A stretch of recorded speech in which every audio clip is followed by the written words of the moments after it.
it's sort of crazy because one of my mates that passed away, rest in peace to him, one of our last conversations we had on Instagram was I posted this book that I'd finished and read it, and he messaged saying, I hadn't seen him for a while, and he messaged and asked if he could borrow the book.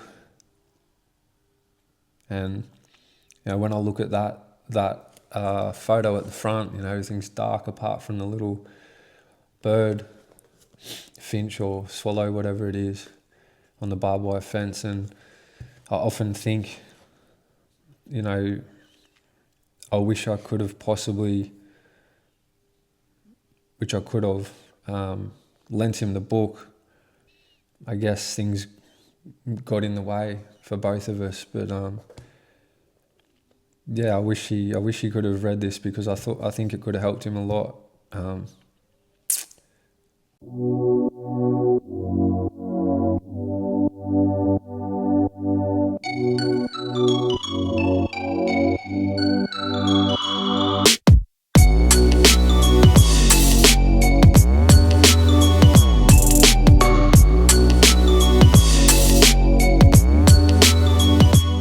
Welcome back, it's Pape, and today's video I'll be explaining to you the books that I've read that have helped educate myself now as a 30-plus-year-old male. By the way, I've noticed that 80% of people that watch my videos through my analytics don't subscribe to my channel. So if you want to support and you want to be more educated through my journey to help others and create generational change, you already know what to do. Alrighty, welcome back. So today I'm going to break down in a few sections books that I've read that have helped me educate myself in my late 20s to now 30s. And I've also got books that I have read and currently reading in 75 Hard. But first off, so this is the Cut Ultra Marathon, I guess you'd call it participation gift for entering and getting cut as I did. So I got 43.5 kilometers into that race, and I got cut on lap 29. But it's pretty cool. They do like unique things. So I'm pretty artistic, so I ended up doing that, which it's got 2025 KFP, Comfy Being Uncomfy, and my Y is Kai, which is my son. And they've got like a little burnt into the chopping board, which is pretty ironic because it was the Cut. It's got the Cut Ultra Marathon, well, at least for some. But I'm sort of happy. I had a really, really good, strong run. A few people come up to me after it and said they backed me favourite to win, but I wasn't going to win. And I knew I wasn't going to make the last lap, but I gave it my all, had really, really good, strong race. Knee held up well. And I'm happy because I think anything over 42.2 classifies as an ultra. So 43.5K is pretty good to come off GC 50 2 weeks beforehand, knee playing up. But also got quite a scribble on it as well, if you can see there. But thought it was pretty cool. I could have just left it, but I thought about writing something on that for later in life for him. And yeah, so that's that. All right, the first list of books that I'm going to show you, I will show you in order of how I read these and and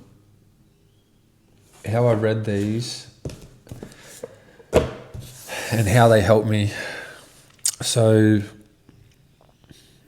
years ago now, I bought the Barefoot Investor Now, I had worked a FIFO my whole life, a high-paying job, and I was fucking terrible with my money. Very, very bad with my money. So I thought I'd give this a crack, which helped a lot. I know a heap of people that have read this book. And yeah, it gives you strategies and things like that. So when you get paid, what to do with your money, separate accounts. And I just have to read through it. I remember they had a thing in there, so can't quite remember exactly how he used to play it, but it was something like, I think it was 60% goes to, here it is. There it is. So your income comes in like that. So you get your income, which just comes out of the tap. And then you've got a blow bucket, which is your expenses and some splurge money. You've got your mojo, which is your safety money. And then you've got your grow, which is long-term wealth.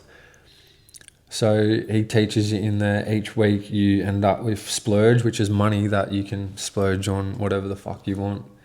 Whether that's shoes, hats, whatever you want to do with it. Back then, I just used to rinse it on the pokies and drugs and all sorts of fucking stupid shit.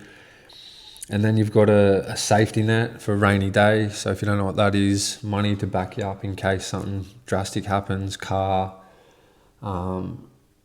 anything that is going to take a big hit or you won't be able to pay on the spot. Then you got your long-term wealth, which is where you want to invest or put your money to grow your money long-term. And your everyday expenses. So I found this really good because that's what helped me to then obtain my first property. Purchased my first property in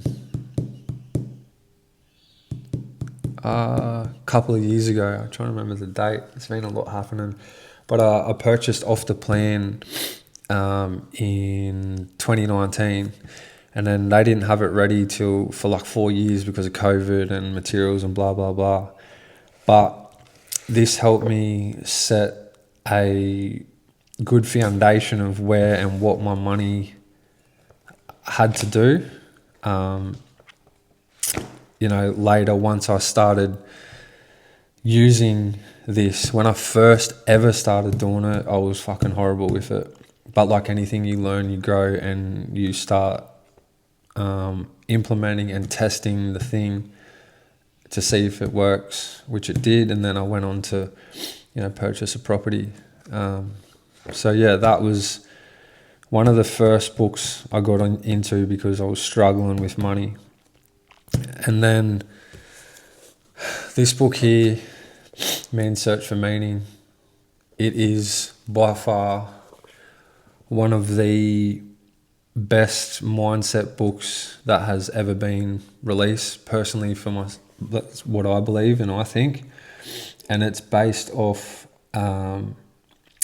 Viktor Frankl's story of surviving the Nazi concentration camps. So brief on this is pretty much goes on to explain no matter what's going on around you, no matter the situation, the scenarios, what's life's thrown at you, your relationships, anything like that no one can control what's going on inside your head. So his outlook on it was they were treated like absolute fucking shit. They're in the freezing cold snow with shoes that didn't fit them. They were getting served like pea soup with water, and you're lucky to get peas inside of your soup unless you knew the person serving it, and treated so unfairly. But what they couldn't break was inside here, which was his thoughts were to be with his family again. So no matter what they did and what they said or what they made him do, they could never break what was going on inside here, because at the end of the day, that's the only thing we can control in life is our mind, and the situations outside of that are uncontrollable. So it's like trying to control yourself and those small variables within inside your head, and hence why my training when I started was to do with my mental health, and it still is in my mindset, is because I wanted to escape this poison and things that ran up in here, and it's so easy to be controlled by that. So that book and I've read this 6 or 7 times now. It's only thin, but it's kind of a complicated read because it was written, back in the day. So, if you're looking for a bit of a mindset shift and you also want to learn about history at the same time, then I suggest you get Man's Search for Meaning. And it's sort of crazy because one of my mates that passed away, rest in peace to him, one of our last conversations we had on Instagram was I posted this book that I'd finished and read it, and he messaged saying, I hadn't seen him for a while, and he messaged and asked if he could borrow the book. And when I look at that photo at the front, everything's dark apart from the little bird, finch or swallow, whatever it is, on the barbed wire fence. And I often think, I wish I could have lent him the book. I guess things got in the way for both of us, but I wish he could have read this because I think it could have helped him a lot.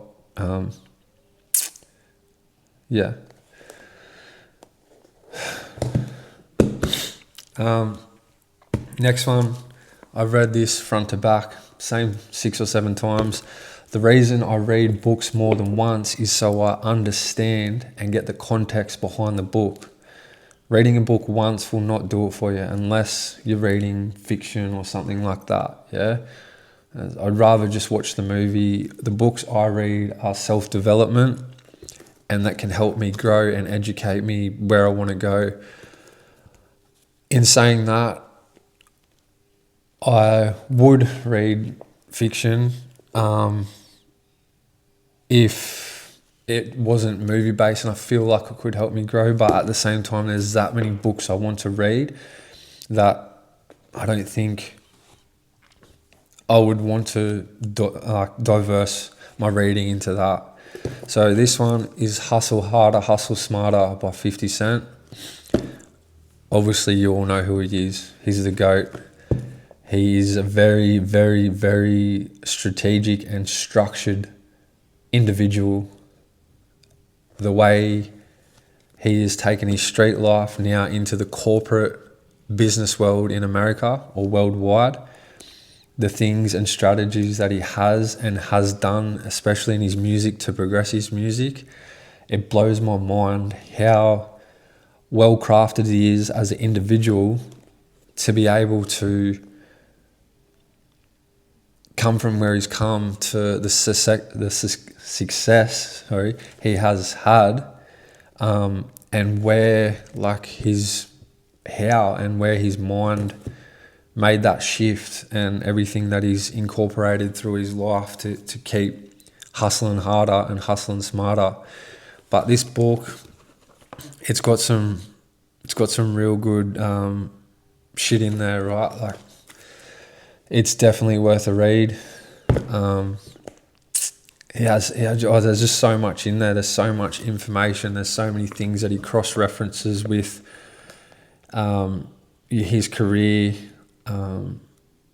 As I said, strategies that he used. And he talks about that because of his demeanor as, gangster rapper, 50 Cent being shot 9 times, whatever. He had to learn in the business world to like that sort of doesn't fly, but he learnt how to manipulate his situations without coming across as that street guy. And yeah, there's just so much about his tour and like how people in his circle or crew doing wrong and people wanting handouts and shit like that, having to cut him off for doing certain things because they're bringing the team down because he was set a standard. He talks about that house that's on MTV Cribs, about like why he really, he's just sort of flexing to buy it. He shouldn't have, and yeah, and the highs and lows of his life too, and partner relationship advice. Talks about his son and trying to help his son and his baby mama grow an entrepreneur business because his son loved shoes, so he was trying to help him grow that. And yeah, it's a really, really good read. It's an easy read, and I mean, everyone loves 50, so go check it out for yourself. All right, from them ones, I will speak about these ones. So put them in order. Just grab them like that. So when I started 75 Hard, and the reason I started 75 Hard was not to get a different physique, because nowadays I'm not really chasing a physique. I'm chasing to continue to better my mental health and mindset, and I'm trying to push myself to places that I've never been before. The physique just comes along with it. But the reason for starting 75 Hard was to actually stick to something, make myself accountable for 75 days, while also getting back into reading. And reading 10 pages a day has now got me hooked again on reading. I'm reading way more than 10 pages each day. And the books I'm reading, I'm just finding so action-packed with information that I feel like I'm growing more than I am physically with my knowledge and education. So this is the first book that I'd got through in 75 Hard, which I'm on day 54 today, I think. It's 10 things you wish you knew about your child's mental health, or your child's mental health, by Dr. Billy Garvey. Now this was awesome because I've just had my first child, and in here he gives a lot of examples through different stages of kids' lives. The first examples are, I guess, as babies, and then they go into toddlers and so on into teens. And the very last story before it goes on to being the adult or parent in your child's mental health, because yours matters as well as much as theirs, because monkey see, monkey do, yeah? But the last story or that they had in there, it hit home. It felt like he was talking to me as that kid, hoodie on, walking into psychiatrist or psychologist and saying, fuck life, blah, blah, blah, blah, blah, blah, what would you know? And it hit home, and it was crazy because it was already action-packed with a lot in here about the way that, kids feel and emotional and physical and all that stuff. So I got a lot out of this. I feel like it was needed to read, and I got that done before. Did I? No. I was going to say I got this done before Kai was here, but no, I didn't. And I'll keep these books because I've only read this once, because I wanted to see how many books I could punch in 75 Hard. So I'll keep this, and I'll go back over it through the years or through the different stages of his life, and also the stepkids, and bringing myself back to this to see where if I can try and test things that may help my children's mental health. And it also helped me understand a lot of my stuff when I was going through child and teenage years. So another big suggestion, looking for a book to read or looking to start, it's a fairly easy read too. So then next in 75 hard was The Psychology of Money. Obviously that makes the world turn and burn. And me now, from my past, I used to waste a lot of fucking money on stupid shit, drugs, alcohol, gambling, blah, blah, blah, you name it. I've snorted it, I've smoked it, and I've fucking spent it on it. Especially gambling. Gambling was very, very bad. So over time, I've learnt to where and how and what to do with my money, knowing that I don't need everything. Less is more. And what I have is exactly what I need. So, I mean, I do buy stuff to help me with my training. I like Pacific shoes and shorts. I barely wear a shirt, and hats. But like here, this is the Next Breaking Bricks hat, the LFG Row. Let's fucking grow. But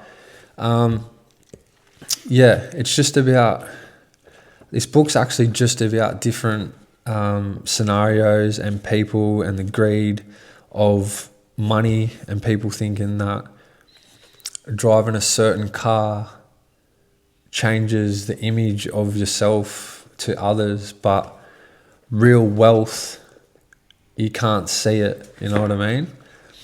So it's like the psychological part of the brain. People think that driving this or wearing that or that bag or this watch or whatever it is defines wealth. But true wealth is whatever you want it to be.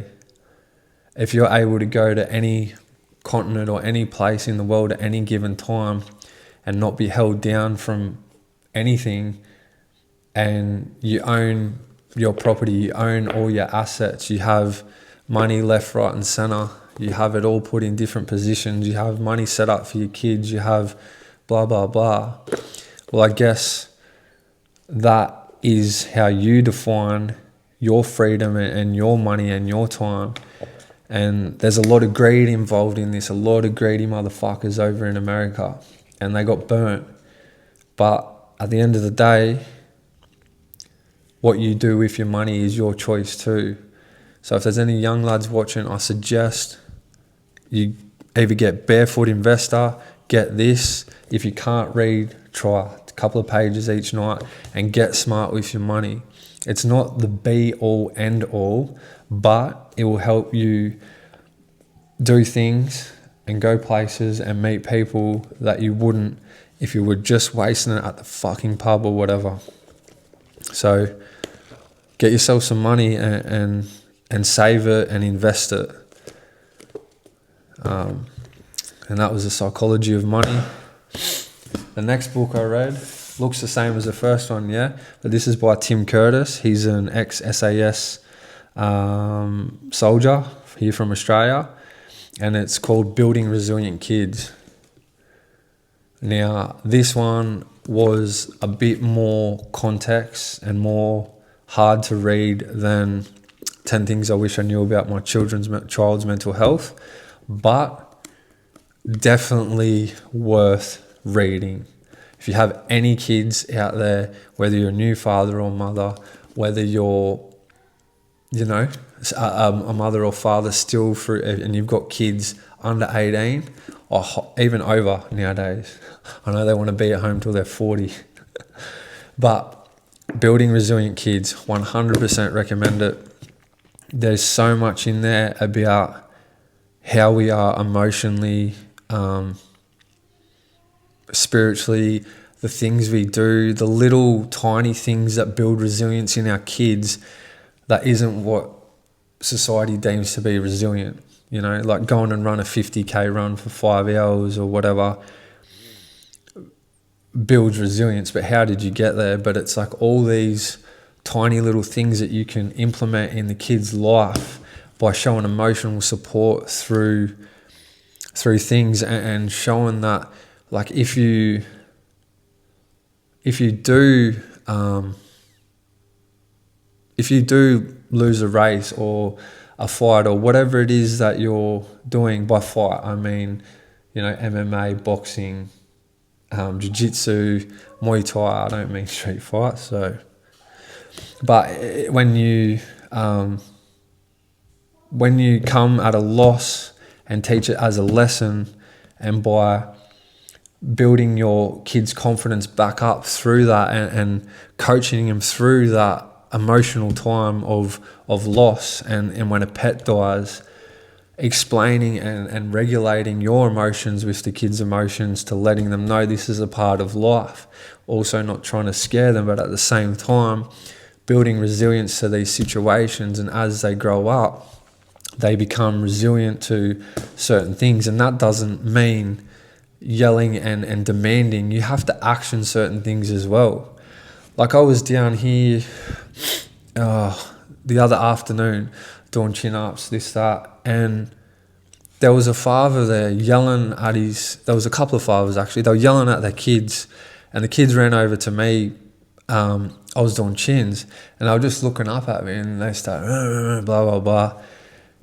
As I took off on my bike to there's another set of bars and that, so I rode, and I could hear the dads yelling, going, come on, do a chin up. But what they were yelling at those kids, they couldn't do themselves. They were highly out of shape. I mean, I don't even think they could run 10 meters, and good on them.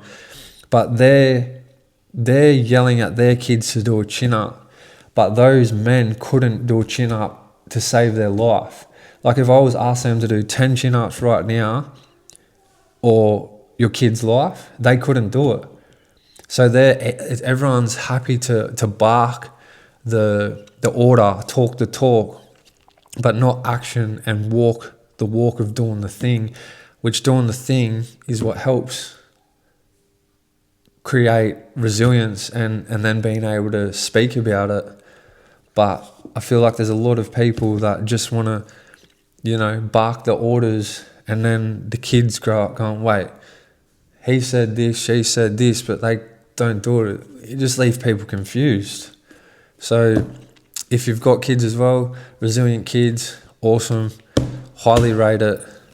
And what I'm on now, I'm nearly done this, is The Diary of a CEO, which is by Stephen Bartlett, which you probably, if you're watching any self-development stuff, he interviews the most interesting people in the world. His podcast is one of the most watched podcasts in the world. Took over Joe Rogan several years ago. And yeah, I feel like this book should have been made all gold. So what I can speak on this right now, there's so many strategies and laws of business and life that I'll now implement, but I can't really speak too much on it because I'm not finished yet. But very interesting, worth getting if you're looking at growing yourself as an entrepreneur, in business, in life, and psychology and laws of life as well. So yeah, that's the stack. I've read other books throughout my time, but these are the ones I sort of thought I would just grab here now and show you guys. And yeah, my mission is to give back, and is to help people, young men, women, whoever, any walks of life, let them know that they're not stuck. Let people know that you can change at any given moment, and it'll be hard. It was hard for me being 120 kilos. It was hard for me to start reading when I'm a DEF student. I spoke to a few of my mates. I said, I want to start reading, but their mind wanders. You have to train yourself for that, like meditation. When the brain wanders, let it wander, come back, read, and start simple. It's the consistent steps to create the big motion and the big magic. So if you can just read 2 pages a night of a book that interests you, this is the other thing that I found. I tried to read before, but the books didn't interest me, so I didn't want to read. Find things that interest you and read about it. It doesn't have to be self-development. And start 1-2 pages a night. Keep going, keep going. 2 weeks, you might read 3 or 4. Keep going, keep going. 4 weeks in, you might read 5 pages every night, and so on, and build up. And you'll find that putting a book in front of you over a screen is going to benefit you massively. And the other tip is, same time to bed, same time up, and put your phone down an hour before bed and pick up a book. I guarantee you'll fall asleep with it in your hand for the first couple of times. Anyway, thank you for listening. I hope this has helped. And remember, you can be a weapon in here, on your outside, and however you want. But if you're young and you're watching this, first of all, be educated as possible and listen at school. Train, move your body, eat good foods, love on who you want. Be respectful to your parents, your partner, your family. You only get one shot at this. It's K-Fit. Let's get it.